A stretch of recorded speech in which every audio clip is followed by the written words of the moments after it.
No matter how long your church has been established, whether it's a legacy building or a newer facility, there will always be areas that need attention. The real challenge is determining where to focus your efforts and how to develop a clear, effective plan to address the ongoing needs of your facility. As facility stewards, our responsibility is to ensure that our church buildings are safe, functional, and aligned with the mission of the ministry. But where do we begin? It's easy to feel overwhelmed when this responsibility is added to an already full plate, and that can make it hard to know where to start. The key to getting started is taking that first step, evaluating the condition of your facility. And that's where a facility condition assessment, or FCA, becomes invaluable. Think of an FCA as a health checkup for your church building. It helps you understand the current state of everything, from the roof and HVAC systems to plumbing, lighting, and other critical components that impact the daily functioning of your church. Whether you tackle this assessment yourself or hire a professional, a thorough evaluation gives you a clear picture of what needs repair, maintenance, or replacement. But here's the important part. This evaluation is just the starting point. Once you understand the current condition of your facility, the real work begins. Developing a strategic action plan. It's easy to feel overwhelmed by a long list of tasks, but by prioritizing the most critical issues, you can approach the process in a manageable, effective way. Creating a manageable action plan starts with aligning your efforts with your church's mission and priorities. What needs immediate attention to keep the space safe and functional? What will have the greatest impact on your church's ministry or community?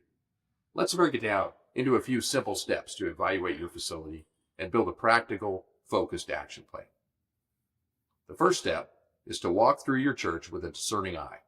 Look at everything that needs attention, whether it's the exterior condition, the parking lot, or areas inside like worn out furniture or broken fixtures.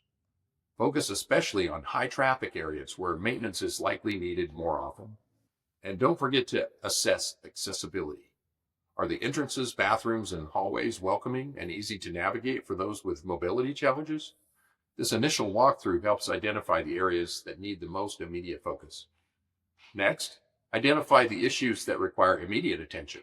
These are the safety concerns like faulty wiring, broken plumbing, or a leaking roof that must be addressed first. These problems can disrupt the daily functioning of the church and potentially create hazards, so it's essential to tackle them right away. Once you've addressed the urgent issues, shift your focus to the longer-term needs. Take your HVAC system, for example. It might not be an immediate concern, but if it's 20 years old, it's only a matter of time before it needs replacement.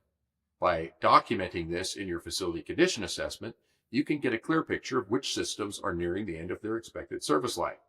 Even if everything seems to be functioning now, we know these systems won't last forever, and it's essential to be proactive in budgeting for their eventual replacement. Once you've compiled your list of immediate and long-term needs, it's time to prioritize. Safety and structural issues will always come first. These are non-negotiable and must be addressed immediately to ensure the safety of your congregation and the continued operation of your church. After that, take a strategic look at which projects will have the most significant impact on your church's mission. For example, if you're focused on creating a welcoming environment for first-time guests, upgrading your lobby and signage might rise to the top of your priority list. When making these decisions, it's important to be mindful of your budget. How much can your church afford to invest right now? And what can be set aside for future projects? Breaking down larger projects into manageable phases is a smart way to spread out costs over time, ensuring you don't strain your resources while still making progress on your facility's needs. With your priorities in place, the next step is to create a timeline for each project. It doesn't need to be set in stone or overly detailed, but having a rough timeline will help keep things organized and manageable. Since most churches work with limited budgets, breaking larger projects into smaller complementary tasks that can be tackled one at a time is key. Start with urgent repairs that ensure safety and functionality. Then move on to projects that address foundational issues. And once those are done, tackle the improvements that build on what's already been done. Cosmetic updates should come later, especially if we're taking a long-term stewardship approach. And if in a certain area is already covered in a larger project, it's best to hold off until that project is underway. There's no sense in spending money twice in the same location. Finally, it's time to implement the plan and keep evaluating as you go. Track progress, keep your team and congregation informed, and be ready to make adjustments when necessary. It's tempting to create a buzz around a big renovation, but remember to stay focused on the long-term goals of your facility.